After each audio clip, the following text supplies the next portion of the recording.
Profesor Mulhadi adalah pribadi yang berwibawa dan humanis. Ilmuwan yang mewariskan banyak teori hukum, khususnya hukum pidana dan hak asasi manusia. Kecintaannya pada ilmu hukum tidak sebatas hanya pada kata-kata, tetapi juga terasa dalam kenyataan sehari-hari. Banyak kenangan saya dengan almarhum. Selalu menyenangkan buat saya bila berdiskusi dengan Prof. Mulhadi, berbicara tentang hukum, tentang politik, dan hal-hal lain yang berkaitan dengan kebangsaan. Secara khusus dalam pembahasan rencana undang-undang KUH pidana, beliau memberikan segenap pikiran, waktu, tenaga untuk membahas rencana undang-undang KUH pidana pada umur beliau yang tidak muda lagi. Beliau adalah ketua tim ahli RUU KUHP, masih terngiang di dalam ingatan saya ketika beliau menelpon saya dan menyampaikan kegalauan beliau karena RUU KUHP tidak lagi sebagai RUU prioritas pada tahun 2021. Beliau meminta kepada saya untuk sesegera mungkin membicarakan hal ini dengan Bapak Menteri Hukum dan Hak Asasi Manusia Profesor Yasona Lawli. Saya bertemu dengan Pak Menteri Profesor Yasona dan menyampaikan kegalauan Profesor Mulhadi. Saat itu pun Pak Menteri berjanji bahwa pada pertengahan tahun 2021 ada perubahan RUU prioritas dan RUU KUHP akan diusulkan sebagai RUU prioritas. Prof. Mulhadi pun juga selalu memberikan semangat pada kami semua untuk mengawal sampai tuntas RKUHP, karena ini merupakan suatu legasi bagi bangsa Indonesia. Beliau menyampaikan betapa pentingnya Indonesia memiliki hukum pidana nasional yang sesuai dengan Pancasila dan nilai-nilai bangsa Indonesia. RKUHP merupakan legasi bagi bangsa Indonesia yang akan mengubah mindset pembinaan Indonesia. Untuk itu kita harus mengawal hingga tuntas.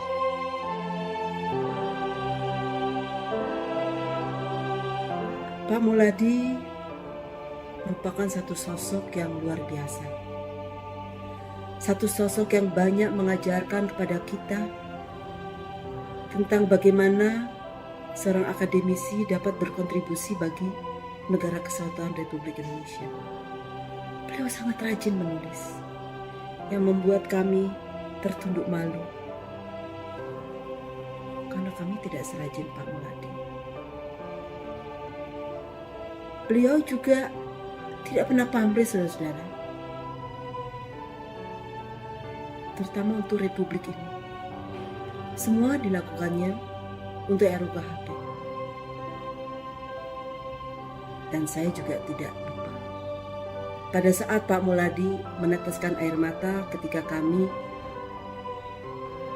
di rapat kerja dengan DPR, kami sebagai bagian tim pemerintah sudah menyepakati RUU KUHP.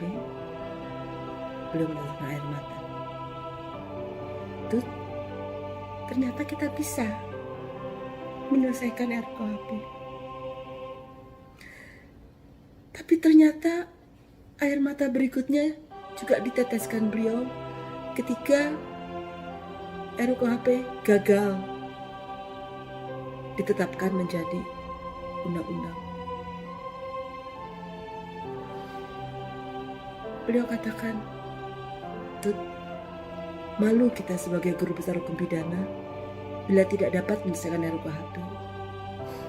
Aku harap aku masih hidup ya ketika RUU KUHP ditetapkan. Namun Tuhan punya rencana lain yang lebih baik buat Bapak.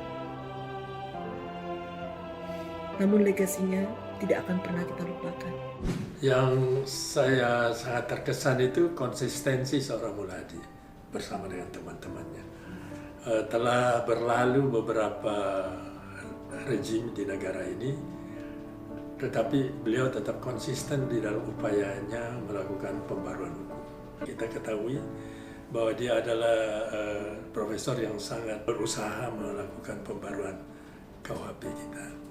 Karena KUHP kita ini kan warisan kolonial sebenarnya, sehingga banyak sekali ketentuan-ketentuan itu yang masih perlu dilakukan penyesuaian dengan kebutuhan hukum masyarakat masa kini.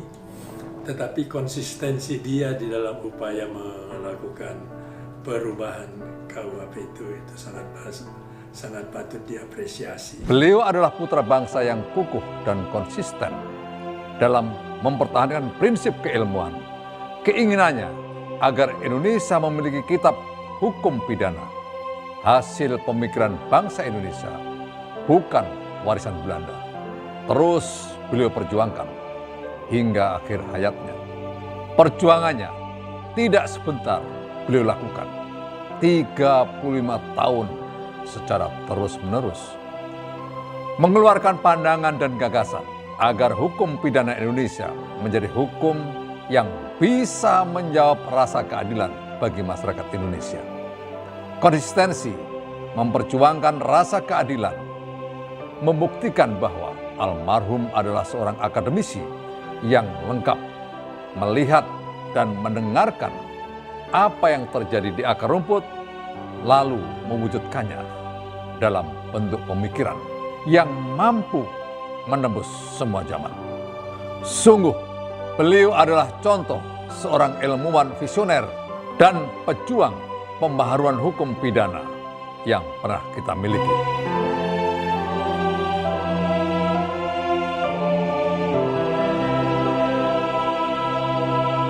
Dia adalah orang yang disiplin, tapi sangat memperhatikan kebebasan akademik.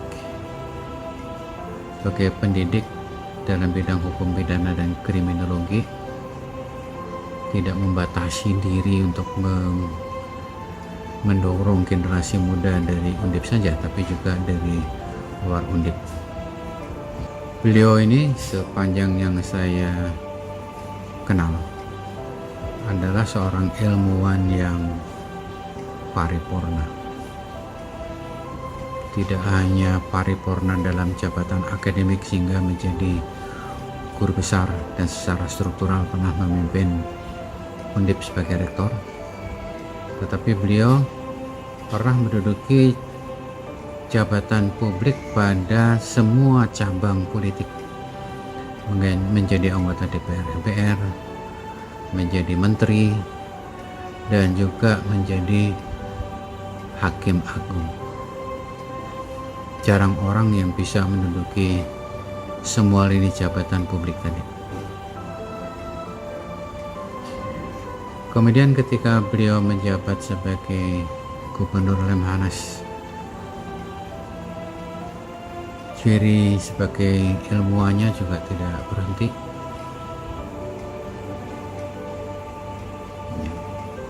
Banyak menghadiri seminar, diundang untuk memberikan ceramah akademik dan seterusnya. Beliau sangat paripurna, ya. Dia adalah tokoh hukum, rektor Undip, guru besar. Kemudian dia juga bahkan pernah menjadi hakim agung. Dan dia adalah tokoh dari partai politik yang cukup besar di Indonesia, yaitu Golkar. Dia adalah seorang ilmuwan yang tidak menjajakan ilmunya untuk kepentingan sesaat.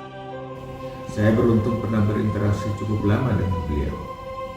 Dan dari interaksi yang cukup lama itu, saya memperoleh minimal 3 nilai dari beliau. Nilai yang pertama adalah nilai keterbukaan. Walaupun beliau adalah seorang profesor dengan ilmu pengetahuan yang amat luas, tetapi dia terbuka untuk menerima perbedaan pendapat dengan orang lain apabila kita sedang merumuskan sebuah masalah. Nilai yang kedua ialah bahwa beliau tidak memilih-milih posisi.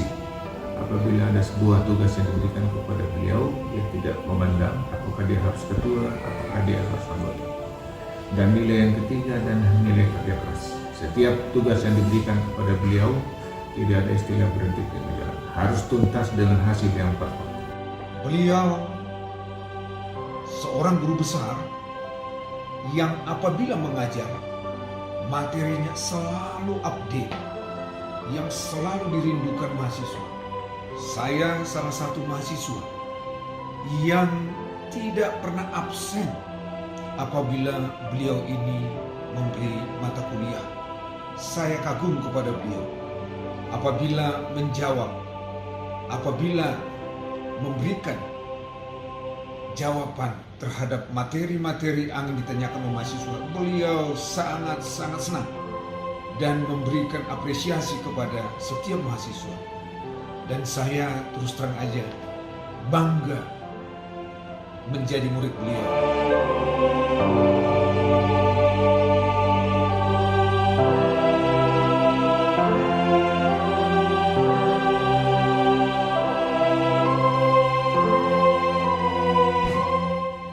Profesor Muladi, selamat jalan. Rest in peace. You are so kind. Allahumma firlahu warhamhu wa'afihi wa'fu anhu. Semoga arwah beliau diterima di sisi Allah. Selamat jalan Pak Muladi. Warisanmu, legasimu akan terlalu kami ingat dan sedapat mungkin kami laksanakan.